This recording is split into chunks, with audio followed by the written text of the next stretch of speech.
Last time I checked out the performance of this cute little thing, it pointed out that the CPU in my Z230 workstation was a serious performance bottleneck. For this revisit of the RX570, we will use a Ryzen 5 3600 based custom system, with 32GB of DDR4 running at 3000 MHz in dual channel. In terms of the GPU itself, you've seen this GPU-Z screen in the past. Both the 2048 shader cores and the 4GB of GDDR5 VRAM make it a proper RX570.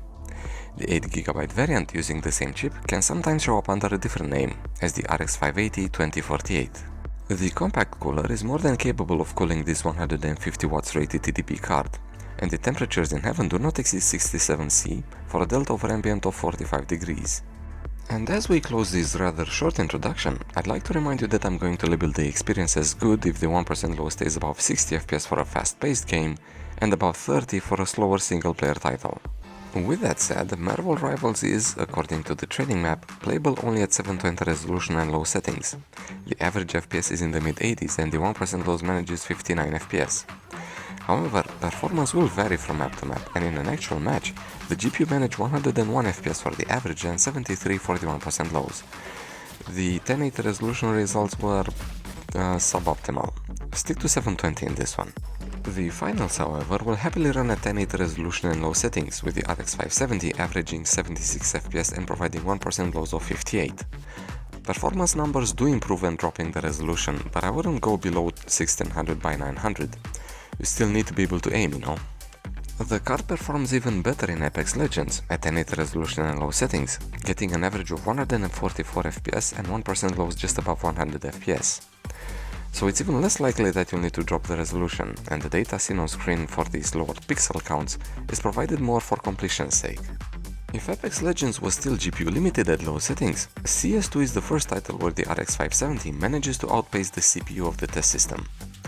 Having the pixel count from 1080 resolution to 720 doesn't double the average FPS.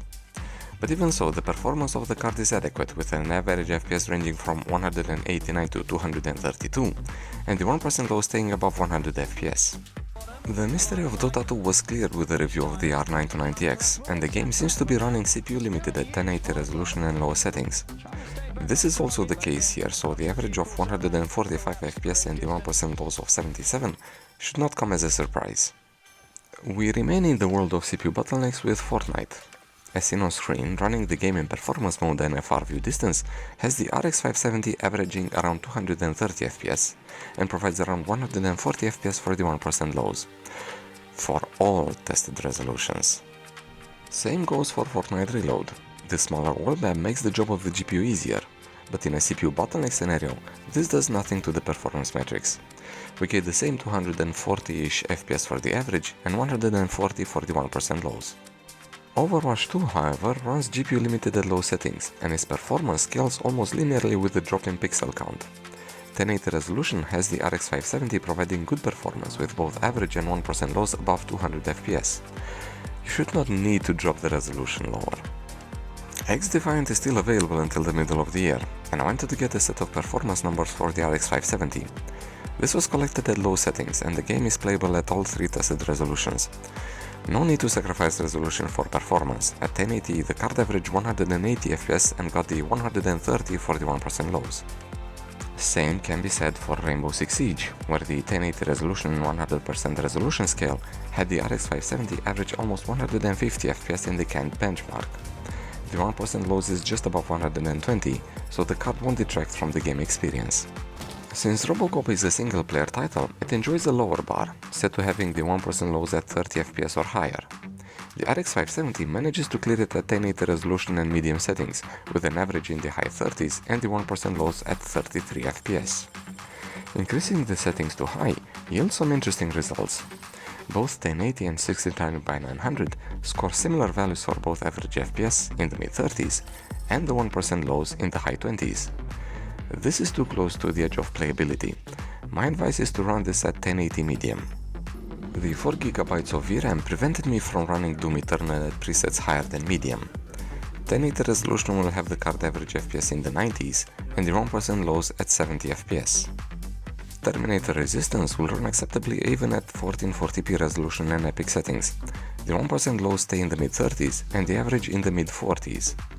Dropping the resolution to 1080 has the two metrics at 42 and 70 FPS respectively. No problems here for the RX570. I would have skipped control for this revisit, but I saw that it got an update. It turns out this did nothing to improve performance, but rather to display ads for DLCs and Alan Wake 2. So, just like last year, I recommend using 1080 resolution and medium settings preset. The 1% lows reaches 40 FPS and the average 51 FPS. 1080 resolution and high settings will have the 1% lows drop to 28 FPS in Borderlands 3. I found out however that at 1600 by 900 I can push the graphical settings all the way up to badass, as hilarious as this sounds. The 1% lows managed 32 FPS and the average almost reached 40. Lower graphical options are also possible, but I would not drop below high settings. You will still get most of the visual enhancements, and the performance metrics are quite good, at 41 FPS for the 1% lows and 49 for the average. Just like with Control, nothing really changed for Resident Evil 4 since last year. 1080 resolution and the balance preset should work just fine, with 46 FPS average and 29 for the 1% lows. If you do need more FPS, you can drop to the prioritized performance preset, but do turn off FSR. I'm more than happy to try the difference in performance for the better graphics of the native resolution. I replayed the canned benchmark for Far Cry 6, and at 1080 resolution and ultra settings, the RX570 managed an average of 46 FPS and the 1% lows of 40. I am just as skeptical as you are with these results. The good news is that since this was captured at ultra, there is a bit of room to maneuver if the FPS drops in some areas. Warframe lacks a standard benchmark, so a run through the Mariana mission will have to do. At 1080 resolution and low settings, the RX570 averaged 408 FPS and provided 1% lows close to 240. This is obviously a lot more than what you'd need in this PvE title, so there is some room to experiment with the quality settings. I do like running this game at low. The game scales very well, and this way I can use the same test for much slower cards. The performance in the village scene in the Shadow of the Tomb Raider is heavily CPU dependent, and since I recently changed the test system, I decided to run this benchmark again. The average FPS clocked just above 50, with the 1% low stayed in the mid-30s.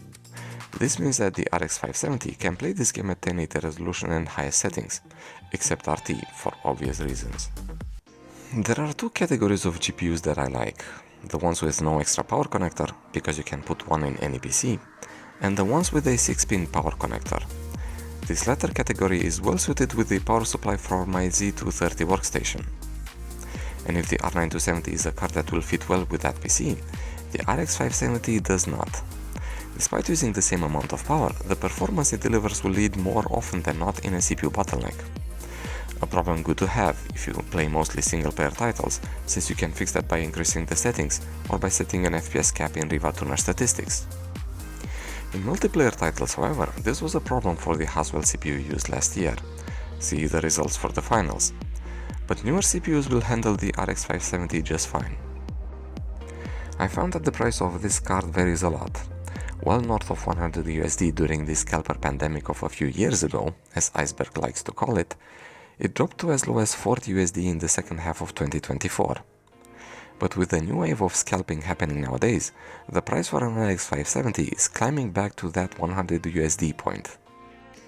Considering that, at least in my part of the world, a good deal of polarized cards spend their life mining, and that AMD didn't provide the driver update in quite a while, I find that 100 USD price to be too much.